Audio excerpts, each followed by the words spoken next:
কেমন আছো বলো সবাই? আশা করি সকলেই ভালো আছো, আমিও ভালো আছি। আর এই ব্লগটা আমি এখন শুরু করলাম, এখন বাজে 5টা। তো আমি দেখো তৈরি হয়ে নিয়েছি, ঘরের সমস্ত কাজকর্ম সব সেরে একটুখানি শুদ্ধ আলু ভাজা দিয়ে ভাত খেয়েছি, এইটুকুনি খেয়ে এখন আমি যাচ্ছি হচ্ছে পরমেশ্বরী মায়ের কাছে। আজ হচ্ছে অমাবস্যা, অমাবস্যাতে যাচ্ছি, একটু পুজো দেবো। তবে আমি উপোস করতে পারিনি, কারণ তোমরা জানো আমার শরীর ভালো না, লো প্রেশার প্রচণ্ড, তাই জন্য আমি উপোস করিনি। তো এইটুকু শুধু আলু ভাজা দিয়ে একটুখানি ভাত খেয়েছি, ব্যাস, আর কিছু খাইনি। তো যাব এখন মায়ের কাছে পুজো দিতে। আর আমার সাথে যাবে সেই সৌনক আর আমি দুজনে মিলেই এখন যাব। সৌনক ব্যারাকপুর থেকে আসছে, ওর মার জন্য পুজো দিয়েছে। ওর মার তো অপারেশন হয়েছিল, তো সেজন্য আগের দিন পুজো দিয়ে গেছিলো। আজকে আবার আসছে, একটু পুজো দেবে আর একটু জল পড়া। আজকে মনে হয় জল পড়া দেবে না। তো তোমরাও আসতে পারো, পরমেশ্বরী মা ভীষণ ভীষণ জাগ্রত, প্রত্যেকের মনস্কামনা পূরণ হবে এখানে আসলে পরে। তো তোমরা যদি আসতে চাও যোগাযোগ করো আমার সাথে, ইনবক্সে লিখো, আমি বলে দেবো। ইছাপুর স্টেশন থেকে একটুখানি, খুব বেশি দূরেও নয়। তো এসো মায়ের কাছে, এসে তোমাদের মনোকামনা, মনের যে বাসনা, যা ইচ্ছা সেগুলো পূরণ করার জন্য মাকে বলো, মা নিশ্চয়ই তোমাদেরকে ভালো করবে। আর আমার শত্রুদেরও বলবো যে শত্রুতামি না করে ভালো হও, মায়ের কাছে এসো, মায়ের কাছে মনস্কামনা জানাও, ভালো থাকবে। শুধু এই মা নয়, যে কোনো মায়ের কাছে গেলেই পরে মার কাছে যদি মন থেকে শুদ্ধভাবে ভক্তিভাবে কারোর ভালোর জন্য, কারোর উন্নতির জন্য, নিজের উন্নতির জন্য, নিজের পরিবারের মানুষের ভালোর জন্য মনস্কামনা করো, নিশ্চয়ই সেটা পূরণ হবে, নিশ্চয়ই পূরণ হবে। তো চলো আমি এবার বেরোই, রাস্তায় আবার দেখা হবে। তো দেখো এখানে ঠাকুরের জন্য মিষ্টি নিতে এলাম, আর কত রকম মিষ্টি সাজানো, সেগুলোও আমি একটু তোমাদের সাথে শেয়ার করে দিচ্ছি। সত্যি মিষ্টি দেখলে পরে মনে হয় খাই, কিন্তু খেতে পারি না গো, একদম খেতে পারি না মিষ্টি। এখন একদম খাওয়া বন্ধ করে দিয়েছি বলতে গেলে। তো আমরা চলে এসেছি মায়ের মন্দিরে। এই দেখো আস্তে আস্তে যাচ্ছি, ওই যে মায়ের মন্দির। আর বেশ সুন্দর করে আলো টালো দিয়ে সাজিয়েছে, অনেক লোক যাতায়াত করছে, এখনও অনেক লোক আছে। এই যে ভোগ প্রসাদ খাচ্ছে সবাই, দেখো দাঁড়িয়ে দাঁড়িয়ে। অনেকেই আছে, আবার অনেকে চলেও গেছে। সারাদিন ধরেই তো লোকজন আসা যাওয়া করছে, এখনও কিছু লোক আছে। আমরা থাকতে থাকতে প্রচুর লোক এলো গেল, পুজো দিল, প্রসাদ খাচ্ছে, এই হচ্ছে এখানে। তো সকাল থেকে তো আমরা আসতে পারিনি, আমাদেরকে বলেছিল সকাল থেকেই আসতে। তো দেখো এবার একটু তোমাদেরকে মাকে দেখাই। আসলে অনেকে প্রণাম করছে, তো সেভাবে আমি দেখাতে পাচ্ছি না। ভিডিও করে নিয়ে যাচ্ছে, এই দেখো ভিডিও করছে। এখানে যারাই আসে ভিডিও করে নিয়ে যায়, ইউটিউবাররা এখানে প্রচুর আসে, প্রচুর ভিডিও করে নিয়ে যায়, কারণ মা খুব জাগ্রত, মার প্রচার হয়ে গেছে চারিদিকে এখন। তো এই দেখো এখন মার পুজো হয়ে গেছে একবার, আর এই চারিদিকে দেখো মালসা টালসা সব রয়েছে। রাত্রিবেলা আবার পুজো হবে, আজকে যেহেতু অমাবস্যা, রাত্রিরেও পুজো হবে। অনেক লোকজন আছে, আমি আর তাদের মুখ দেখাচ্ছি না। তো এই হচ্ছে মা, দেখো কত মালা দিয়ে সাজানো, দেখতে পাচ্ছ? এখন এইটা পুরো পরিষ্কার করা হবে। আর এই যে সবাই পুজো দিচ্ছে, পুজো দিয়ে সাথে সাথে কিন্তু দিয়ে দিচ্ছে, কারণ ভিড় হয়ে যাবে এরপরে নাকি আবার রাত্রিরের পুজো শুরু হবে, তখন আরও ভিড় হয়ে যায়। তো এখানে সবাই যারা পুজো দিয়ে গেছে সারাদিন পুজোগুলো সব হয়ে গেছে, সেই পুজোর এখন পুরো মাকে পরিষ্কার করে, একদম পুরো মন্দির পুরো পরিষ্কার করে মুছে টুছে আবার মাকে সুন্দর করে সাজানো হবে, সেটা দেখতে খুব ভালো লাগে। আজকে এসে গেছি আবার আমরা মা পরমেশ্বরীর কাছে। সেদিনকে এসেছিলাম, আজকে অমাবস্যা, তাই আজকে আমরা আবার এসেছি মা পরমেশ্বরীর কাছে। চলো তোমাদের দর্শন করি মাকে, আগে মায়ের রূপ তোমাদের দেখাই। চলো মায়ের রূপ দেখাই।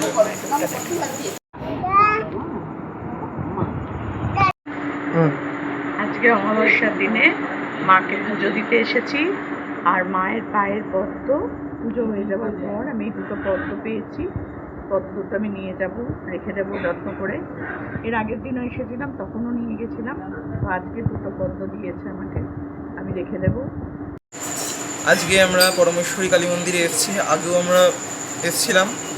তো আজকে অমাবস্যা, এসে আজকে আমরা মায়ের কাছে খুব ভালো মতো পুজো দিতে পেরেছি, মায়ের ভোগ প্রসাদও খেয়েছি। মা আমাদের প্রতি দয়া করছে, বলো। আর বৃষ্টি হচ্ছিল, কি বৃষ্টি, আমি তো ভাবলাম আসতে পারবো না। ও ফোন করেছে, দিদা তুমি যাবে তো? আনছি না না, এই বৃষ্টিতে কি করে বেরোবো। তারপরে ফোন করেছে তখন কটা বাজে? তখন 4টে হবে। হ্যাঁ, আমি বলছি না না, অসম্ভব, এই বৃষ্টিতে যেতে পারবো না। তারপরে বেরোলাম 5টার পর বেরোলাম, বেরিয়ে এসে স্টেশনে বসে আছি যথারীতি। ও এলো দেরি করে।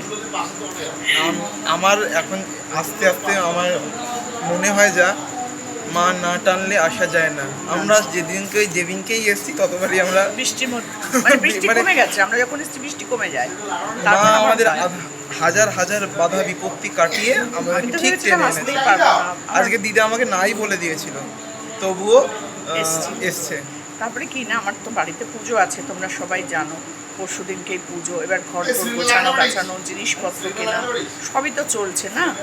তো তার মধ্যে ছোট মেয়ের আবার জ্বর, আর কাল রাত্রির থেকেও জ্বর এসছে। ও তো কিছুই করতে পারছে না। এবার ঘর দোর মোছা, রান্না করা, স্কুলে দিয়ে আসা, ওর বাবা নিয়ে এসছে, আমি আর আনতে যাইনি, কারণ রান্না বান্না সবই করতে হয়েছে, বুঝতেই পারছি, প্রচণ্ড পরিশ্রম করে। তারপরে ও যখন আমায় ফোন করেছে তখন আমি ওকে ভিডিও কল করে দেখিয়েছি যে দেখো কি প্রচণ্ড বৃষ্টি হচ্ছে, অন্ধকার, অনেক বৃষ্টি হচ্ছিল তখন, প্রচণ্ড, আসা যেত না তখন। না, তারপর বৃষ্টি হঠাৎ করে কমে গেল। হঠাৎ করে বৃষ্টিটা কমে গেল। আমি বললাম বৃষ্টি কমে গেলে যাবই যাব। আপনারাও আসবেন। আমার মায়ের মারাত্মক শরীর খারাপ হয়েছিল মাঝখানে, আমরা এসে মানত করে পুজো করে গেছিলাম আমরা। আমার মা এখন দিব্যি চলে হেঁটে বেড়াচ্ছে। আমার মায়ের একটা বড় অপারেশন হয়েছে, ভালোভাবে হয়ে গেছে, ভালোভাবে হয়েছে, সব বাধা বিপত্তি কেটে গেছে। তো যাই হোক, এবার হচ্ছে গিয়ে আপনারাও আসুন ইচ্ছাপুরে বিধান পল্লী ক্লাবের সামনে যে কোনো মা পরমেশ্বরী মন্দির, মা পরমেশ্বরী কালী মন্দির, খুবই মা জাগ্রত এখানে। আপনারা সবাই আসুন। এসে স্টেশনে নেমে ব্রিজের নিচ থেকে মা কাউকে খালি হাতে ফেরান না, আপনাদেরও কথা শুনবে। আপনারা আসুন ইচ্ছাপুর বিধান পল্লী ক্লাব, ওই ইচ্ছাপুর 1 নম্বর স্টেশনে নেবে, বলতে হবে বিধানপল্লী ক্লাব। ওইখানে মা দোলতলা বিধানপল্লী ক্লাব, ওইখানে বললেই আপনাদের এখানে এসে নামাবে। বলবেন সেখানে মা পরমেশ্বরী কালী মন্দির পোস্টার দেওয়াই আছে, মানে একদম অ্যারো চিহ্ন করে দেওয়াই আছে, কোন দিক দিয়ে আপনারা আসবেন। মা কাউকে ফেরান না, মা সবার কথা শোনেন। আপনারা আসুন, মা আপনাদের ফেরাবেন না, মা আপনাদের উপকার অবশ্যই করবেন। আর এবার যাই, এবার আমরা আর একটু বসবো। আর একবার মাকে এখন পরিষ্কার করা হচ্ছে। একবার পুজো তো হয়ে গেছে, আবার পুজো হবে রাত্রিবেলা, মায়ের মালা টালা নামানো হচ্ছে এখন, তো আবার সাজানো হবে মায়ের। আপনাদের মায়ের নতুন সাজানো রূপটা আবার দেখাবো। তারপর আমরা গন্তব্যের বাড়ির দিকে যাব। ততক্ষণ অবধি আমরা একটু বসি।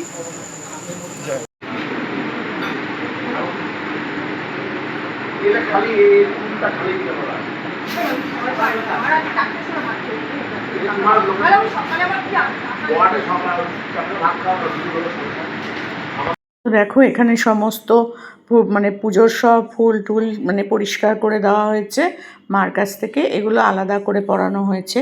আর চারিদিকে জবা ফুলের মালায় ভর্তি ছিল, পুরো ইয়েটা পুরো লাল জবা ফুলের মালা দিয়ে ভর্তি ছিল, ঘর থেকে আরম্ভ করে মায়ের শরীর টরীর সব। আর মন্দিরে দেখো দু সাইডে দুটো এরকম মূর্তি আছে, মানে আঁকা আছে, আর খুব সুন্দর করে সাজানো, খুব পরিষ্কার। ছোট্টখাট্টোর মধ্যে মন্দিরটা তোমাদের মনটাকে ভালো করে দেবে।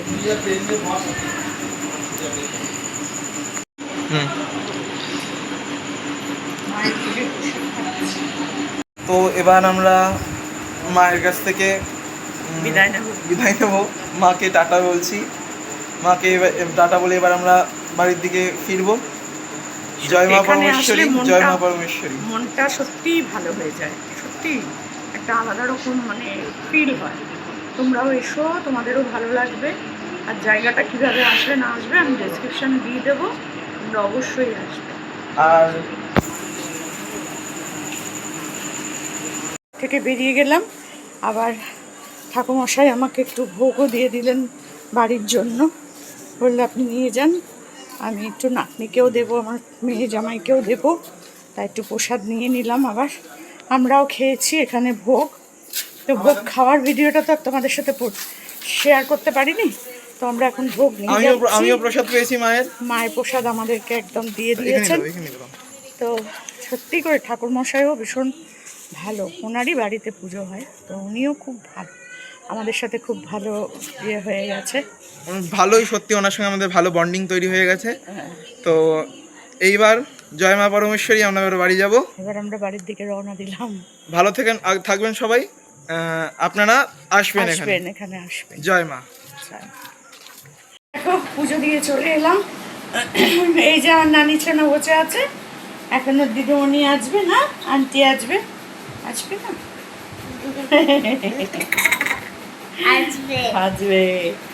আচ্ছা যাই হোক, দেখেছ? তো যাই হোক, মার কাছে গিয়ে সত্যি মনটা এত ভালো হয়ে যায়, তোমাদেরকে কি বলবো। আমি তো সারাক্ষণ তাকিয়েই বসে থাকি, যত মনের দুঃখ কষ্ট জ্বালা যন্ত্রণা অভিমান সব মার কাছে গিয়ে বলি। কি করব বলো, আমার তো আর বলার কেউ নাই, তাই জন্য মার কাছে গিয়ে বলি। তো তারপরে ওখানে যার বাড়িতে আর কি মন্দিরটা, তো উনি আবার বললেন সবাই একটু ভোগ খেয়ে নাও। সেই দুপুর মানে 11টা-12টা থেকে বোধহয় ভোগ চলছে, সমানে ভোগ চলছে। তবে এখন তরকারি সব ফুরিয়ে গেছিলো, পায়েস তরকারি এগুলো সব ফুরিয়ে গেছিলো, তবে খিচুড়ি ছিল, তো সেই খিচুড়ি আমরা খেলাম। আবার দেখো বাড়ির জন্য দিয়ে দিয়েছে আমাকেও দিয়েছে, সৌনককেও দিয়েছে, বলছে নিয়ে যাও, মাকে দেবে গিয়ে। আর আমার তো নাতনি আছে, জানে মেয়ে আছে, বললো বাড়িতে নিয়ে যান, ওদেরকেও সবাইকে একটু দেবেন। আসলে আমরা গিয়ে এত মানে ওনার সাথে মানে সম্পর্ক, একটা ভালো সম্পর্ক তৈরি হয়ে গেছে, এটাই আর কি। তো যাই হোক, তোমরাও যেও, এইটুকুনি বলবো, দেখবে মনটাও ভালো লাগবে। তার সাথে সাথে মার কাছে সব কিছু বলা যায়, জানো তো, মার কাছে বলবে, মনের আশা নিশ্চয়ই পূরণ হবে সবার। আমিও সেদিনকে বসে বসে একটা মানে সমস্যার কথা মাকে বলেছিলাম, তো সেই সমস্যাটার সমাধান হয়ে গেছে। তো সেই কারণেই কিন্তু আমি আরও আজকে গেছিলাম। আজকে যেতে পারবো এটা আমি কিন্তু একদম ভাবিনি, ভেবেছিলাম এত বৃষ্টি হচ্ছে কি করে যাব। মানে আমাকে যখন সৌনক ফোন করছে, দিদা তুমি যাবে তো, দিদা তুমি বেরোবে তো, আমি বলছি কী করে বেরোবো বাবা, এত বৃষ্টি, সকাল থেকে কিন্তু রোদ্দুর ছিল। যাই হোক, ওই বৃষ্টিটা কমে গেল, জানো তো, মাকে ডাকছিলাম যেন যেতে পারি, তো চলে গেলাম। সারাদিন কিন্তু একটু মানে বিশ্রাম নিইনি, কাজের পর কাজ করে টুরে দৌড়েছি মায়ের কাছে। যাই হোক, খানিকক্ষণ ছিলাম, পুজো হবে আবার, এখন রাত্রিবেলা পুজো হবে, সেগুলোর জন্য মাকে আবার নতুন রূপে আবার সাজানো হবে, মালা টালা যত পড়েছে সব পরিষ্কার করে দিয়ে এখন আবার সুন্দর করে সাজানো হবে, নতুন ফুল দিয়ে নতুন মালা দিয়ে আবার রাত্রিবেলা পুজো হবে। তা আমার তো আর রাত্রি অবধি থাকার মানে ইয়ে নেই, তো সেই কারণে চলে এলাম। আর সৌনকও চলে গেছে ওখান থেকে বাড়ি, ওর মাও এখন ভালো আছে। ওর মার কিন্তু সুগার কমছিল না, জানো তো, একদম সুগার কমছিল না, যার জন্য ভর্তি থেকেও অপারেশন হচ্ছিল না। এখানে আমি আর সৌনক আবার আগে একদিন গেছিলাম, তোমাদের কাছে ভিডিও দিয়েছিলাম, সেদিন সৌনকে সে ঠাকুরমশাইকে বলেছিল, মাকে বলেছিল যে আমার মার যেন সুগারটা কমে যায় আর মানে অপারেশনটা যেন হয়ে যায়। মা ভর্তিই ছিলেন উনি তখনও হসপিটালে, কিন্তু সুগার কমছিল না। এখানে পুজো দেওয়ার পর মার সুগারও কমে গেছে, তার সাথে সাথে অপারেশনটাও ভালো করে হয়ে গেছে। কালকে বোধহয় সেলাই কাটার দিন, তো সেই কারণে ও আবার দিদা চলো মায়ের কাছে গিয়ে একটু পুজো দিতেই হবে। আমার মার অপারেশনটা ভালো করে হয়ে গেছে, মাকে এখন অনেকটা সুস্থ আছে। কালকে মার সেলাই কাটবে, তুমি আজকে চলো, আজকে যেহেতু অমাবস্যা তুমি চলো। আমি ঠিক আছে চলো, দুজনে মিলে গেলাম। মার কাছে মানত করে এসেছি, নিজের মনস্কামনা জানিয়ে পূরণ হলে বড় করে একটু পুজো দেবো মাকে। তো তোমাদেরও যদি ভালো লাগে, আমার কথা শুনে যদি তোমাদের ভালো লাগে, মন্দিরটা দেখে যদি তোমাদের ভালো লাগে, মার কাছে ওখানে ঘরে বসে বসেই তোমরা মানত করো বা মার কাছে তোমাদের মনস্কামনা জানিও, দেখবে ঠিক মা ঠিক শুনবেন। তো চলো, ভিডিওটা আমি এখানেই শেষ করলাম।